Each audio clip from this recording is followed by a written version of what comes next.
ඊළඟ සතියේ එහෙම නැත්නම් ලබන සතියේ නිවාඩුවක් තියෙනවා. නිවාඩු දිනයක් තියෙනවා කියලා කියන්නේ කොහොමද? There's a holiday next week. මේ වාක්‍ය හරිද? ලබන සතියේ නිවාඩුවක් තියෙනවා. මේක කියන්න ඕන අනාගත කාල වාක්‍යයකින්ද? අනාගත කාල වාක්‍යයකින් නේද? There will be a holiday next week. මෙහෙමද කියන්න ඕන.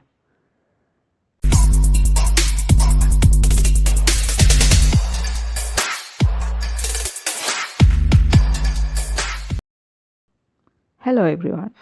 අද අපි කතා කරන්නේ there කියන වචනය යොදාගෙන වාක්‍යයක් sentence එකක් ගොඩනගන්නේ කොහොමද කියන එක. මගේ නගරයේ කෞතුකාගාරයක් තියෙනවා. මේසේ උඩ පොතක් තියෙනවා. පුටු උඩ පූසෙක් ඉන්නවා.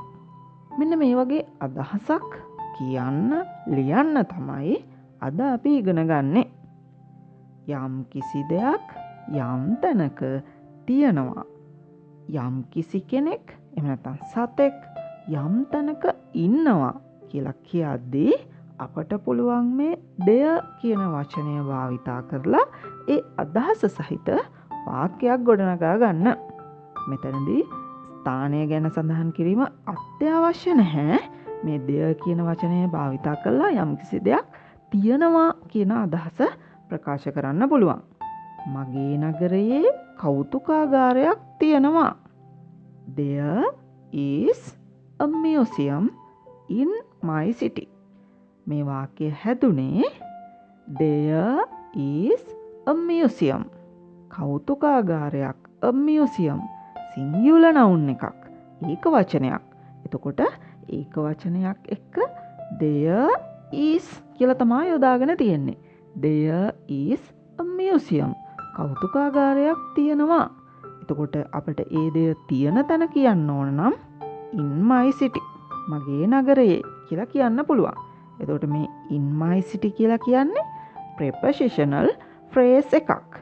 දැන් prepositional phrase දන්නේ නැති අයට පුළුවන් අපි කලින් එහෙම වීඩියෝ එකක් කරලා තියෙනවා prepositional phrases ගැන.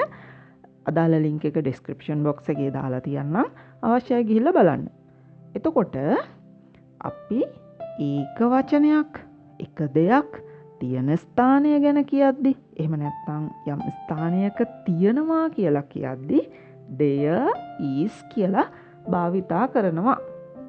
there is කියලා වචන දෙකක් නෙවෙයි. ඇත්තටම අපි මේක උච්චාරණය කරන්නේ there is කියලා. there is කියලා ඔයාලට හඳුන්වා දෙන්න ඕන නිසා පහසු වෙන්න තමයි වචන දෙකක් විදිහට කිව්වේ. නමුත් අපි මේක කියද්දි there is කියලා තමයි කියන්නේ. There is a museum in my city. එතකොට මේ there is කියන එකේ short form එක there's කියලා භාවිතා කරන්න පුළුවන්. There's a museum in my city. There's a book on the table. A book පොතක් singular noun එකක්. එතකොට there's a book පොතක් තියෙනවා. තියෙන්නේ කොතනද? On the table මේසේ උඩ. There's a book on the table. මේසේ උඩ පොතක් තියෙනවා. එතකොට පුටුව උඩ පූසෙක් ඉන්නවා කියලා කියන්නේ කොහොමද? පූසෙක් ඒක වචනයක්. එතකොට there's a cat. පූසෙක් ඉන්නවා. ඉන්නේ කොතනද? On the chair. පුටුව උඩ. There's a cat on the chair. කුඹුරේ එළදෙනෙක් ඉන්නවා. එතකොට ඒක කියන්නේ there's a cow in the field. There's a cow in the field. පාසල ළඟ පොත් සාප්පුවක් තියෙනවා. There's a bookshop near the school. දැන් මේක අපේ පාසල ළඟ පොත් සාප්පුවක් තියෙනවා කියලා කියනවා නම් there's a bookshop near our school. බැංකුව ඉස්සරහා ආරක්ෂකයෙක් ඉන්නවා. බැංකුව ඉදිරිපිට ආරක්ෂකයෙක් ඉන්නවා කියලා කියන්නේ කොහොමද? There's a security guard in front of the bank.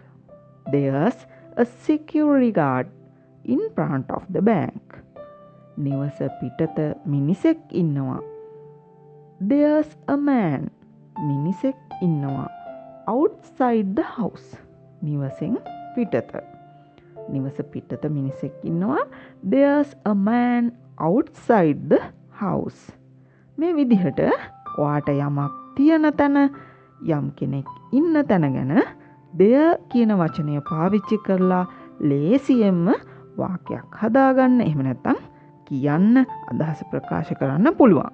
එතකොට ඔයා මතක තියාගන්න ඕන there's කියන්නේ there is කියන එකේ short form එක කියලා. හොඳද? දැන් අපි කතා කළේ ඒක වචනයක් එක්ක මේ වාක්‍යය හදන හැටිනේ. කොහොමද plural noun එකක් ගැන එහෙම නැත්නම් බහුවචනයක් එක්ක මේ වගේ අදහසක් කියන්නේ? සත්තුවත්තේ කොටියෝ ඉන්නවා. පන්ති කාමරයේ ශිෂ්‍යයෝ ඉන්නවා. අපි බලමු මේ වගේ අදහසක් කියන්නේ කොහොමද කියලා. සත්තුවත්තේ කොටියෝ ඉන්නවා. කොටියෝ කොටි. බහුවචනයක්නේ. එතකොට there are කියලයි භාවිතා කරන්නේ. There are tigers in the zoo.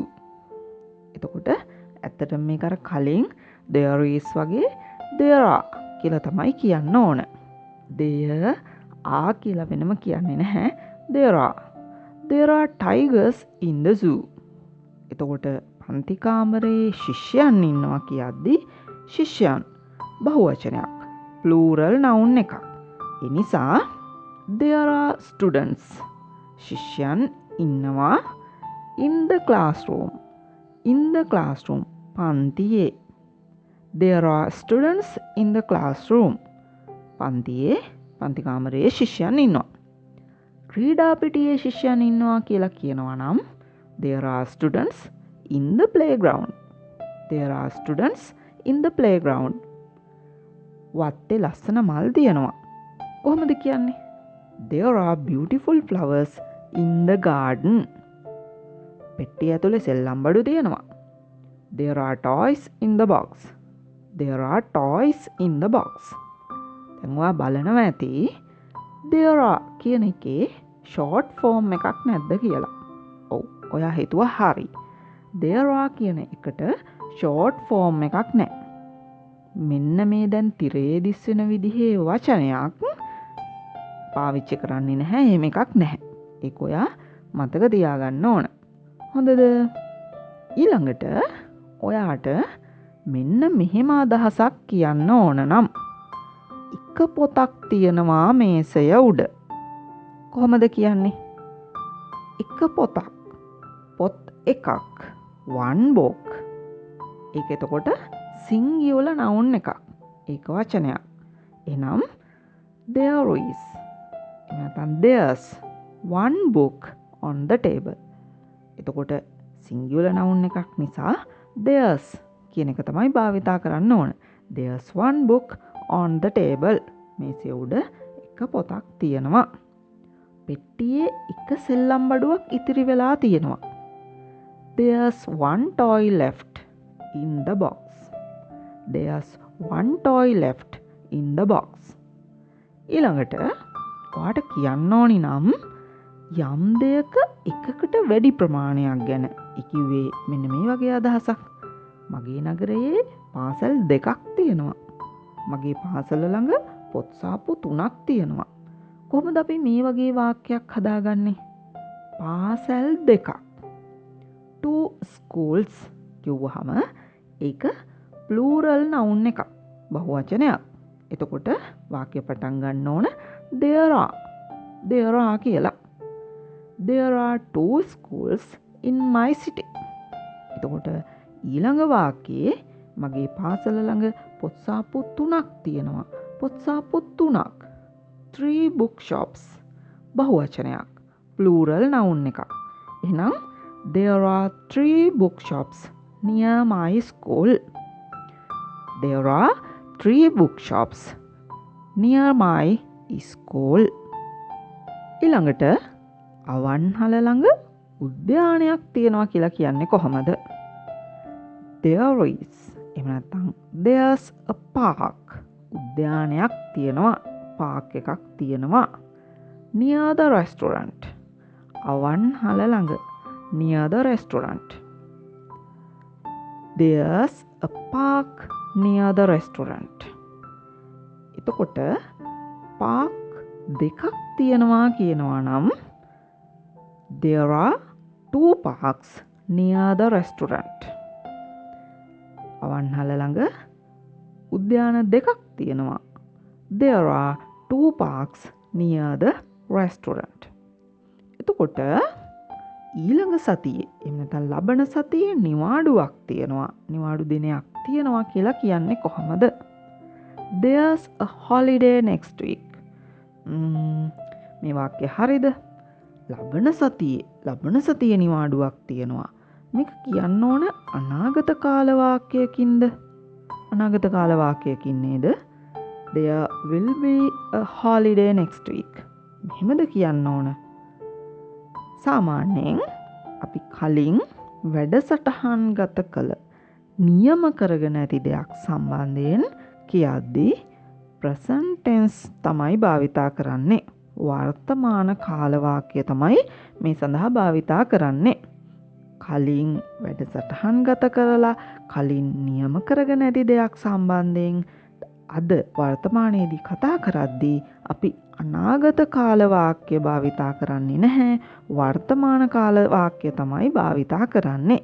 එතකොට හොලිඩේ එක නිවාඩුව අපි කලින් නියම කරන ලද දෙයක්නේ. එතකොට ඒ නිසා අපි මේ හොලිඩේ එකක් ගැන කියද්දී present tense වලින් තමයි කියන්න ඕන. There's a holiday next week. There's a holiday next week. හරිද? එතකොට ඒක ඔයා මතක තියාගන්න ඕන. ඊළඟ වැදගත් කරුණ ඔයාට යම් තැනක තියෙන දේවල් ලිස්ට් එකක් කියන්න ඕනි නම් කොහොමද ඒ වගේ දෙයක් කියන්නේ? ඔයාට මේක ගොඩක් යෙදෙන්නේ කතා කරද්දී. ඒ කියන්නේ අවිධිමත් ප්‍රකාශනයකදී තමයි මේ වගේ දෙයක් ඔයාට කියන්න අවස්ථාවක් එන්නේ. දැන් ඔයාට කියන්න ඕන මෙහෙම දෙයක්. මගේ නගරයේ පාසලක්, පන්සලක්, රෝහලක් සහ තැපැල් කාර්යාලයක් තියෙනවා. ලිස්ට් එකක්. පාසලක්, පන්සලක්, රෝහලක් ආදී වශයෙන් ලයිස්තුවක් තියෙනවා කියලා කියන්නේ කොහොමද? මෙතෙන්දී ලිස්ට් එකක්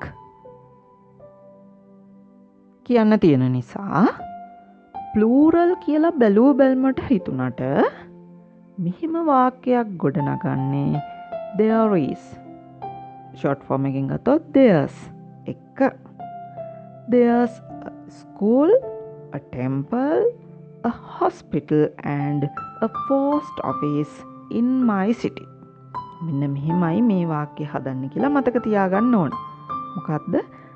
ලිස්ට් එකක් කියන්න ඕනි නම් යම් කිසි තැනක තියෙන ලිස්ට් එකක් ගැන අපිට එකින් එක සඳහන් කරන්න අවශ්‍ය නම් ඒක අපි plural වාක්‍යයක් විදිහට there are කියලා පටන් ගන්නෙ නැහැ. there is එහෙම නැත්නම් there's කියලා පටන් ගන්න ඕන. ඊට පස්සේ ලිස්ට් එක කියන්න ඕන. There's a school, a temple, a hospital and a post office in my city. ඒක මතක තියාගන්න ඕන.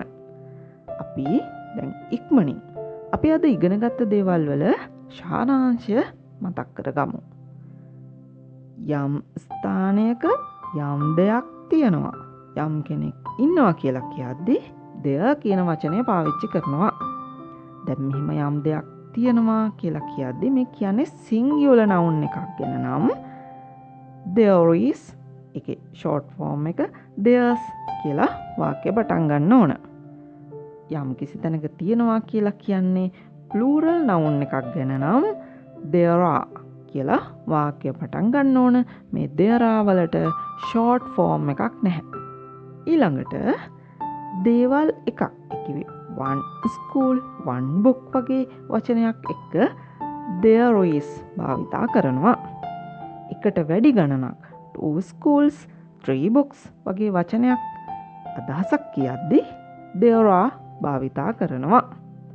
ඊළඟට යම් කිසි ස්ථානයක තියෙනවා කියලා nouns list එකක් කියද්දී there is කියලායි වාක්‍ය පටන් ගන්න ඕන. there is කියලා පටන් අරගෙන list එක කියන්න ඕන. එතකොට අද පාඩම මෙතනින් අවසන් කරන්නයි අපි මේ සූදානම් වෙන්නේ. මේ වීඩියෝ එකට ඔයා කැමති නම් ඔයා මේ වීඩියෝ එකෙන් යමක් ඉගෙන ගත්තා නම් ලයික් කරන්න. ප්‍රශ්න අදහස් යෝජනා චෝදනා සියල්ල කමෙන්ට් කරන්න. එහෙනම් මේ පාඩම මෙතනින් අවසන් කරනවා. ඊළඟ පාඩමෙන් අපි නැවත හමු වෙමු. ඔබට ජයග්‍රාහී සුබ දවසක්. Thank you.